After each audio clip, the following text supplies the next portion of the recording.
On a cold January morning in 2002, a maintenance worker at a Philadelphia energy plant opened the hatch of an industrial boiler.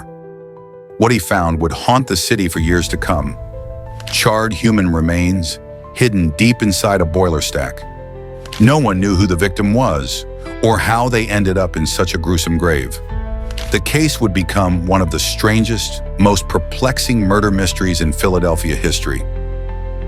This is the story of the body in Boiler Stack 9.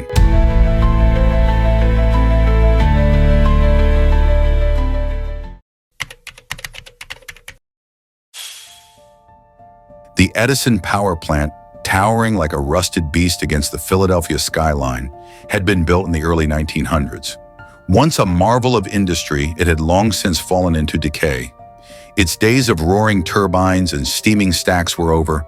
By 2002, the plant stood mostly silent, used only occasionally for auxiliary power needs or training drills. Its once busy floors were now quiet and layered with decades of dust, and nature had begun to reclaim what mankind abandoned. The perfect hiding place for secrets, for ghosts, and apparently for murder. The boiler, an enormous steel structure several stories tall, was scheduled for final decommissioning. The maintenance worker was supposed to inspect it for safety before disassembly. But when he opened the hatch at the bottom, the stench hit him first. A foul, acrid odor, something unmistakably biological, burned and old.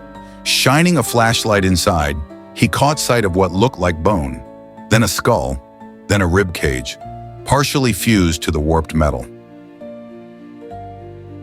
The police were called immediately. Homicide detectives and forensic specialists arrived within the hour, and their initial assessment confirmed it. These were human remains. But what stood out most was how thoroughly the body had been burned. The boiler had not been operational for years, yet the internal temperatures would have been high enough, if briefly restarted or manually heated, to incinerate most organic material. The detectives knew right away. Someone had gone to extraordinary lengths to make this body disappear. What followed was a meticulous, painful recovery process. Investigators had to work carefully to extract the remains without damaging what little evidence was left. The bones were fragile, charred, and partially melted. Forensic anthropologists were called in to examine them. The initial profile, male, likely between 25 and 35 years old, of average height, no identifying objects, no wallet, no jewelry, no clothing, had survived the flames. The first mystery was the logistics. How did the body get into the boiler in the first place? There were only two access points: the lower hatch, far too small to push a body through without dismemberment, and the upper hatch situated roughly 40 feet above ground level. Reaching it would require climbing several narrow ladders, navigating the inner scaffolding of the plant, bypassing rusted lock mechanisms, and doing it all without being seen. This wasn't a casual disposal. It took planning. It took time, and it took someone familiar with the plant's structure. Detectives canvassed the neighborhood, speaking to former employees of the Edison plant. Had anyone seen suspicious activity in the last year? Had trespassers ever been caught breaking in? There were rumors among the locals. Teenagers dared each other to sneak into the plant at night. Urban explorers sometimes wandered through for photographs, but no one reported anything out of the ordinary. The plant was so large and dark that it could have hidden anything, or anyone, for months. Meanwhile, investigators combed through missing persons reports, trying to match the remains to someone who had vanished recently. With so little physical evidence, the task felt almost hopeless. Days turned into weeks. No matches. The case teetered on the edge of going cold. Forensic scientists managed to extract a partial DNA profile from marrow deep inside the bones. It was a long shot, but they entered it into CODIS, the Combined DNA Index System.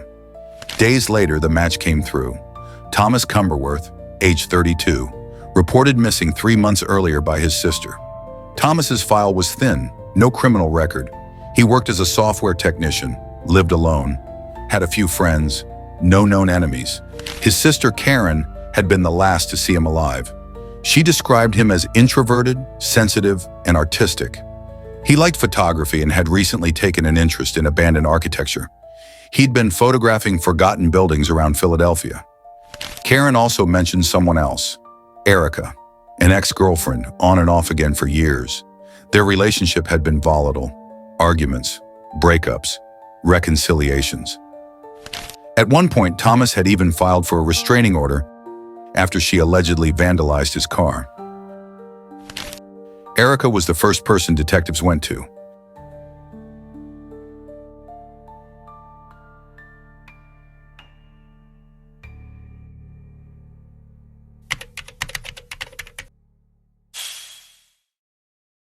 Erica seemed genuinely shocked when she learned Thomas was dead.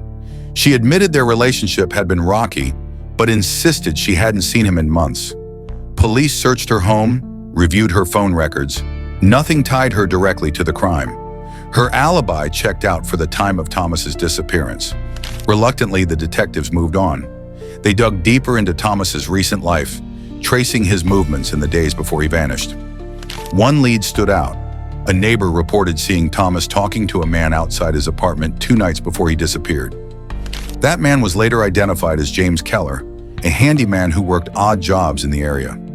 James had a checkered past, a few arrests for petty theft, one for assault during a bar fight. He wasn't a violent criminal, but he wasn't squeaky clean either. Detectives brought him in for questioning.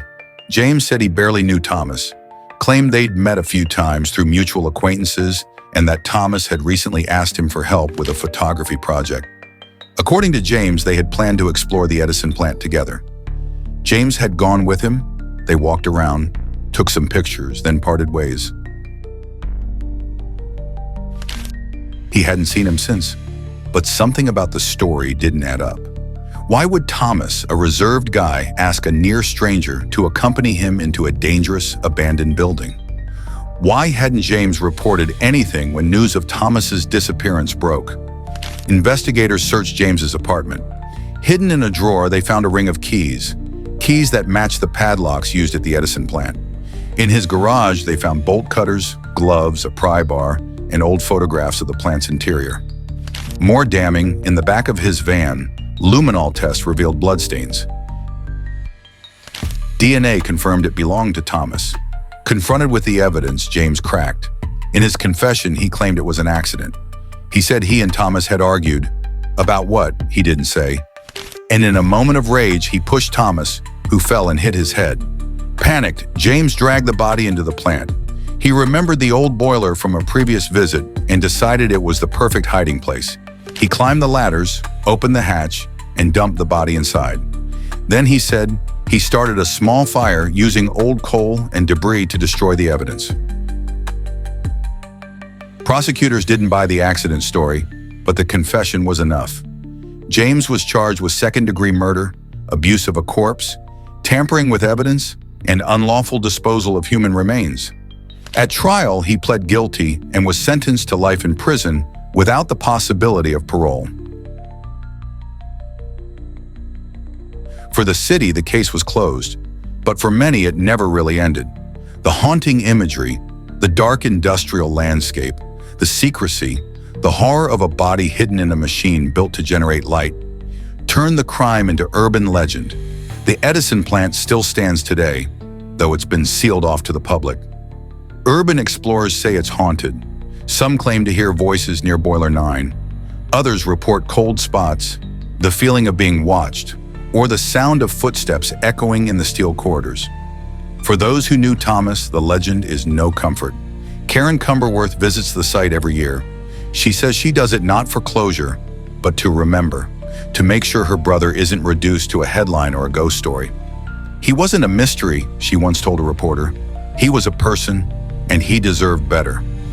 In the end, the Edison power plant gave light to the city for nearly a century. But in its dying days, it became something else entirely, a tomb, and inside it, a secret nearly vanished into smoke and shadow.